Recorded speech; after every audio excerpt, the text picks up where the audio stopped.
The situation I see developing in our country reminds me of a story from the Bible, the Old Testament, the story of David and Goliath. Many are familiar with it. Well, in today's video, I'm going to share something with you about this story that isn't usually told. David was no meek and mild shepherd boy. David was a shepherd, that's true. But shepherds at that time regularly had to deal with wolves, lions, and bears. And how you fight with a wolf, a lion, or a bear is very different than fighting against a giant with armor. Goliath was a true giant. When you hear the descriptions of his armor and his spear, there's no way he could have been anything but. The coat of chainmail that he wore weighed 90 pounds. The head of his spear is described as 15 pounds and the size of a weaver's beam. He was an immense warrior. He even had a specific person to carry his shield for him in front of him. But David had learned to fight a different way. David had learned to fight against wolves and lions and bears. And Goliath, no matter how large he was, or how big his spear was, or how intimidating he might have been, would not have lasted 10 minutes against a pack of wolves, something that David had to deal with regularly. You see, in war during this time, men didn't use slings. A sling is just a precursor of what our modern ballistic weapons are. David had an advantage. David had training. David had spent a great deal of time fighting just in a different way. And this is why David won.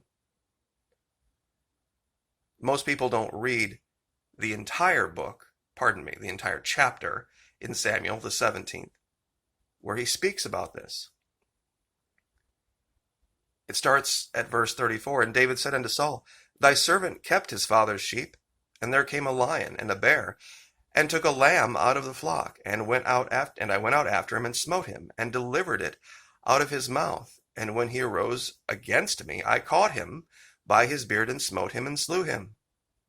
Thy servant slew both the lion and the bear, and this uncircumcised Philistine shall be as one of them, seeing he hath defied the armies of the living God. And now many of you know the rest of the story. David went out to face Goliath without a sword. That's why when David defeated Goliath, he had to take Goliath's sword to put an end to him and remove his head. It's an allegory for changing tactics. What happened in D.C. played right into their hands. Queen Elizabeth II said, It's to do with the training.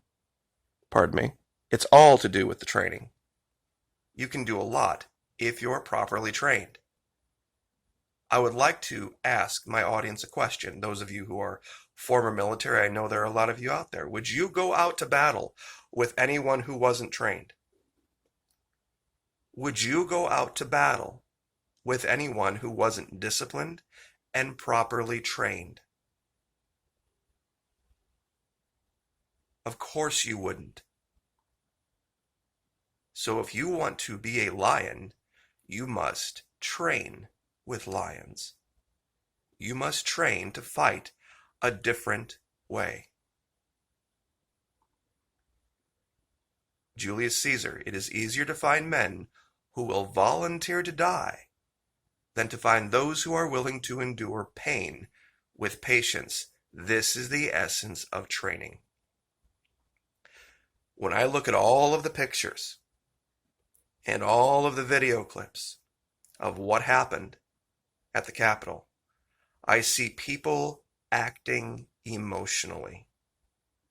I see people that look like they haven't trained a day in their life. People that had no plan.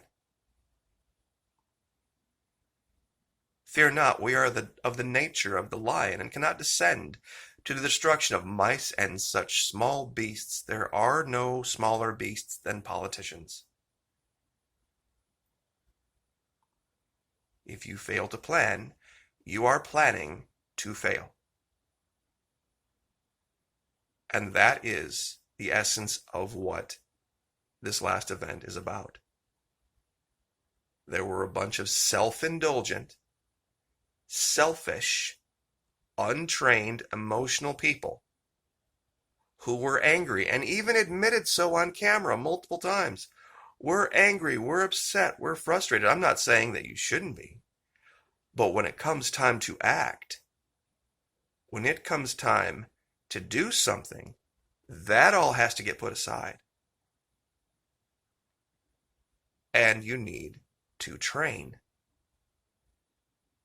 I tried on this channel and on my Patreon channel to train people to get in control of their mind.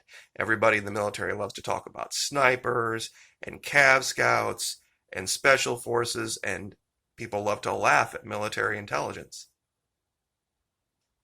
We are masters of the mind, especially those in human intelligence. That was my specialty.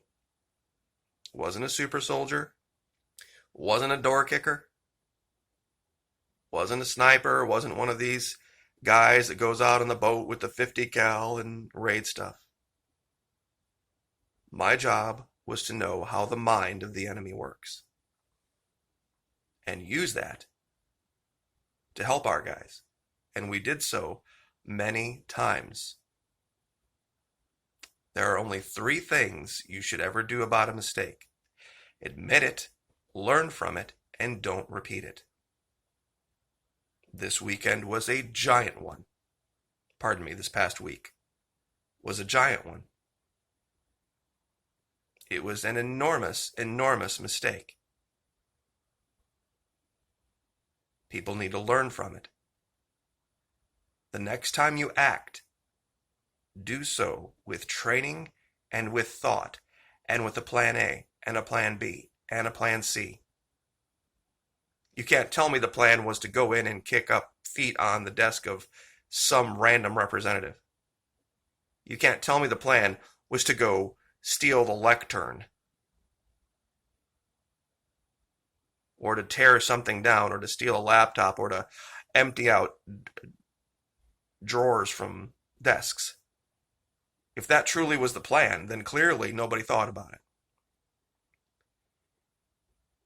And this is something that people didn't think about either. Look to your consciences and remember that the theater of the world is wider than the realm of England. You see, the theater of the world is also wider than the realm of DC. Many people have made this false allegation about Antifa being involved and that they were the ones responsible for the violence. Well, first of all, there is weeks worth of evidence of people not from Antifa saying that on the 6th there was going to be violence. In fact, it was just yesterday that Hang Mike Pence trended on Twitter. So that's kind of laughable. But what if somebody, if that were the case, let's just assume for a minute that were the case, that Antifa had infiltrated you, and they were the ones responsible for the violence. What if it had been another terrorist group, and somebody with a suicide vest got in there and blew the place up? What if people got in there and they've planted different devices?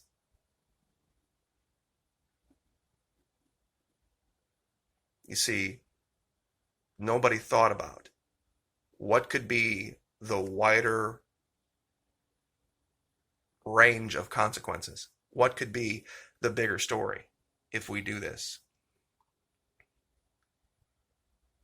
You see, Pharaoh, and I know this is a different story from the Bible, he had the same issue. Pharaoh was defeated a very different way. Pharaoh was defeated with patience. He was defeated with patience and with time. And even after all of the plagues, he decided to pursue Israel, and his entire chariot force got stuck in the mud. They didn't win with swords. David didn't win with swords. You have to be smarter. You have to be more adaptable. You cannot come at them on their terms. Who remembers the scene from The Patriot where Benjamin Martin and his son are in the second floor of the house looking down on the Continental Army attempting to stand in open field against the British? Try to remember the exact quote. It's who he said is Gates is a damned fool trying to fight in open field against the British. This is exactly what's going on now. People just randomly lashing out and not stopping and thinking what they're doing.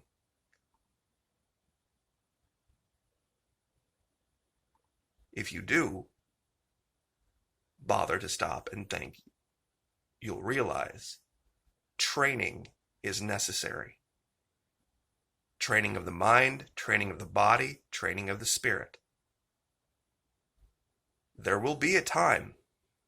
There will be a time to rise up. This is not it. This is not it. This was self-indulgence. And it ended badly, like you would expect. So I guess I will just leave with this statement here. You want to be a lion? Train with them. If you're not willing to train, get out of the way. Like, share, subscribe.